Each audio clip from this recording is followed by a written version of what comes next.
Hey everybody, and welcome back to Autumn Lee at Home. I'm Autumn Lee. Today we are going to practice making apple butter and water bath canning it. My family and I recently had the chance to go to a orchard that's not too far from here called Skytop that is beautiful. It sits on top of a mountain and you have gorgeous views. We also had a false fall, which means that even though we're back in the 90s now, this past weekend we had fall-like weather. So it was crisp air, it was beautiful outside, big blue skies, and we were able to spend the morning at Skytop getting our apples.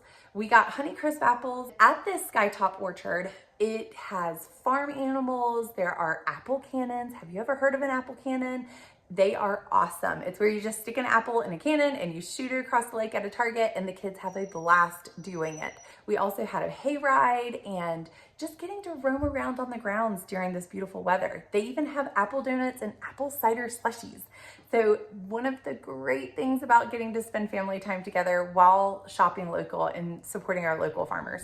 So please follow along with me and we'll go ahead and get started making that apple butter.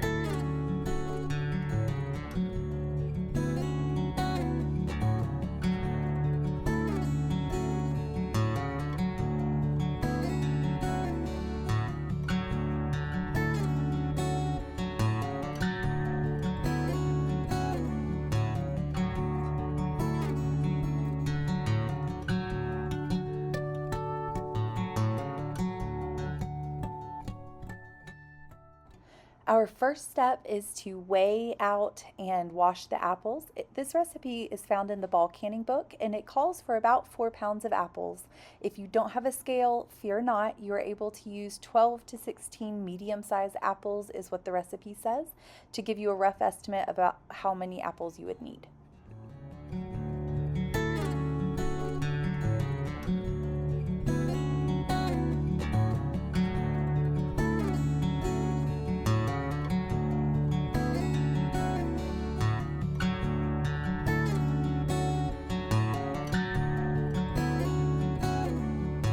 After you get your apples washed, your next step is to peel and core them. If you have a peeler, this is the perfect time to pull it out. I do not, so I did it by hand. And now I'm cutting them into about similar sized chunks. They don't have to be perfect. Same thing with peeling. If you're doing it by hand, you can tell that there's some spots that I missed, and it definitely does not have to be perfect. But just go ahead and get them peeled and cored and chopped up into pieces that are about the same size and get them in your crock pot. And we are going to let the apple butter cook down in the crock pot with our spices. If you are new to canning, I just want to take this opportunity to say welcome to the canning community. I am somewhat new. I've been doing it about 2 to 3 years now, and I've learned so much. When I first started, it was so overwhelming, and I'm such a visual learner that YouTube helped me a lot getting to watch other people do it. And I just want to take this opportunity to encourage you. If it is something that's new to you or you're interested in, definitely just take one step at a time. It's easy to get overwhelmed, but it's definitely doable to learn. I did not have family that was able to teach me, so I'm self-taught.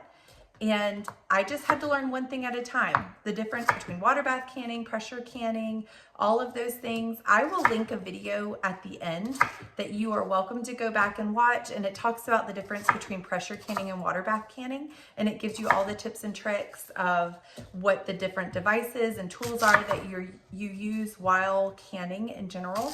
So feel free to watch that video at the end.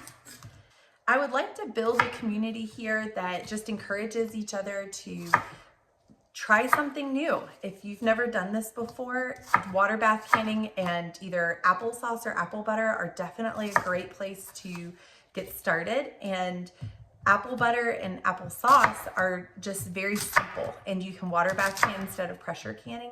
Pressure canning can be a little bit more challenging, especially if you're new to canning. I'm just gonna put half a cup in there just to keep it from scorching at the bottom, and that should be plenty because last year when I did this, I put 1 cup and it was way too much. It made it too liquidy. So we're gonna try half a cup and see how it does.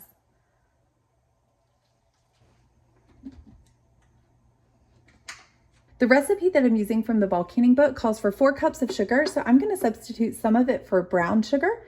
This has molasses in it. It's homemade brown sugar. It is the easiest thing to make. It's 1 cup of sugar with 1 tablespoon of molasses per 1 cup of sugar. So if you've never made your own brown sugar, that is such an easy thing to do. It stays light and fluffy, and the taste is phenomenal. It's fantastic. So we will substitute some of our regular sugar for the brown sugar.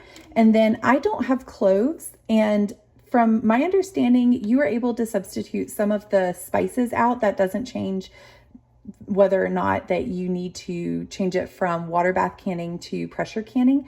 So instead of doing cloves, I'm going to actually do nutmeg, and we'll do 1/4 of a teaspoon of nutmeg, 1 teaspoon of cinnamon, and 1 teaspoon of homemade vanilla extract. Again, one of the easiest things that you can make and actually save you money, and the taste is way, way better than store-bought. Here's our regular white sugar. I'm just going to do 2 cups of this and 2 cups of brown sugar. And I'm using, I believe it's a 1/4 measuring cup, so I'll do 8 of these. Here is the brown sugar that's homemade and nice and fluffy. It stays this fluffy all the time. So again, totally worth it. 1 teaspoon of homemade vanilla extract.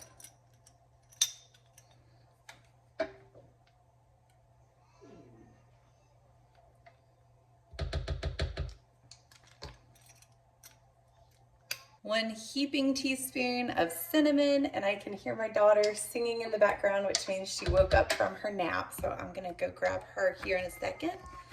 But let me do 1/2 teaspoon of nutmeg really quick.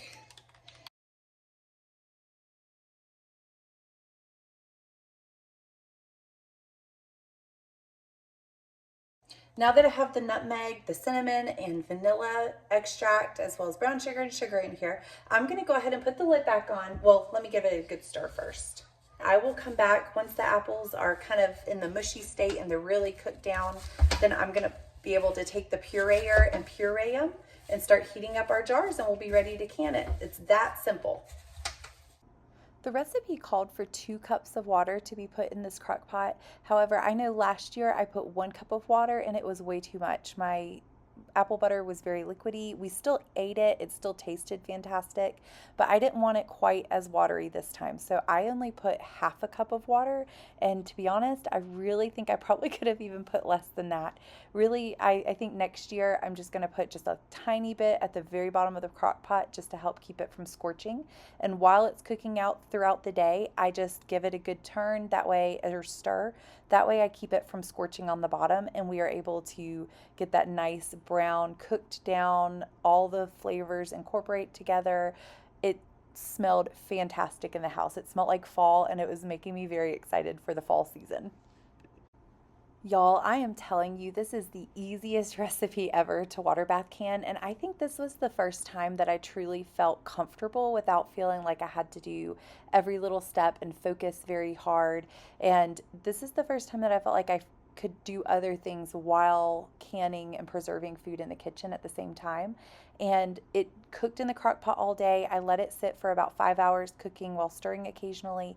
Now it's in the evening, my kids have been fed, and it's time to get these jarred up and canned up.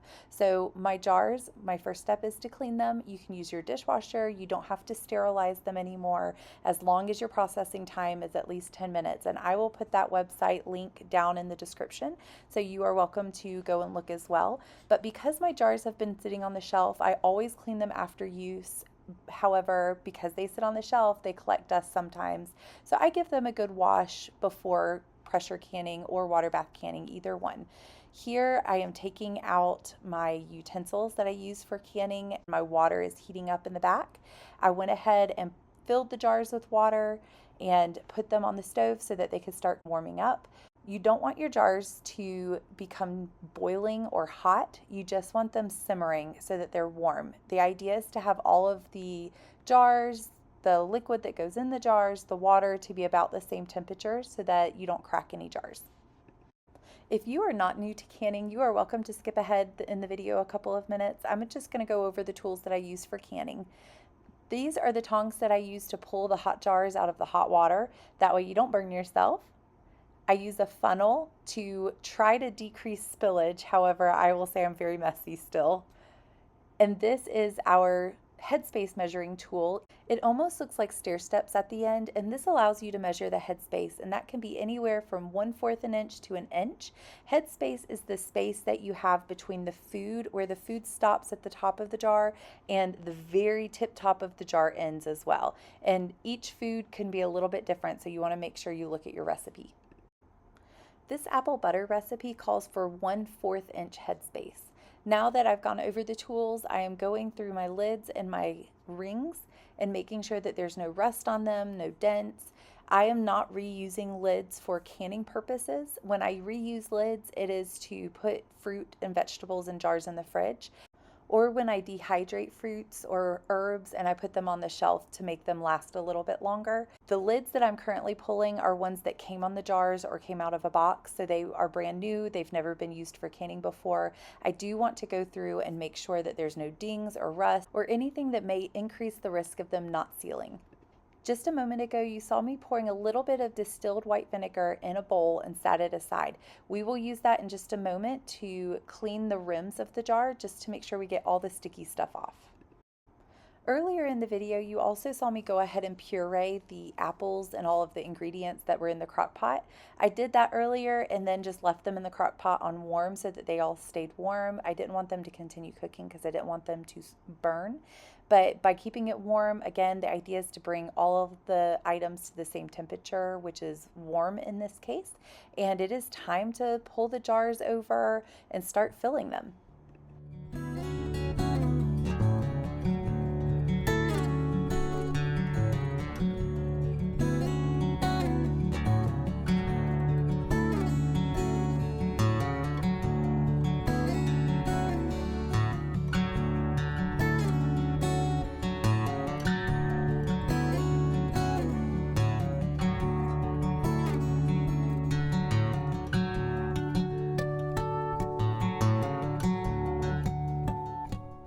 If y'all have never made your own apple butter, I would strongly recommend it. The smell of this filled the house all day, and the smell of the nutmeg and the cinnamon and the apples and brown sugar, all of that cooking down together was such a good smell, and it made it feel so much like fall. I would strongly recommend this. It's also easy to freeze it. So if you don't feel comfortable canning, you are welcome to make it and then put it in the freezer, and whenever you're ready for some of it, go ahead and pull a little pint out of the freezer or a little container of it out of the freezer and use that container at a time. So you don't have to can it, but this just allows it to be shelf stable for a lot longer and not take up all of your freezer space. Now that all of the jars are filled, we want to measure headspace. And again, for apple butter, it's 1/4 inch, and that is not very much at all. So this was very easy to meet. Once you have the headspace, you want to burp the jars, which means that you just kind of take a stick. It doesn't have to be any particular tool or device. You could use a spoon, a knife, the end of the measuring headspace measuring tool, which is what I typically do, and just give it a little bit of a stir. With apple butter, you don't worry so much about air bubbles being in there causing different headspace because it's just liquid. However, when you're canning other items, it's very important. You just want to try to get any air bubbles out because that could cause an increased risk for your lids to not seal. Now that we have them burped, we went ahead and wiped all of the rims down with that distilled white vinegar just to get any sugary, sticky residue off of the rims that again could cause them not to seal. Once you have done that, place your lids on top of the jars and put the rings on finger tight. What that means is that you want to spin the ring until you meet resistance and then just like a smidge more, just a little bit more.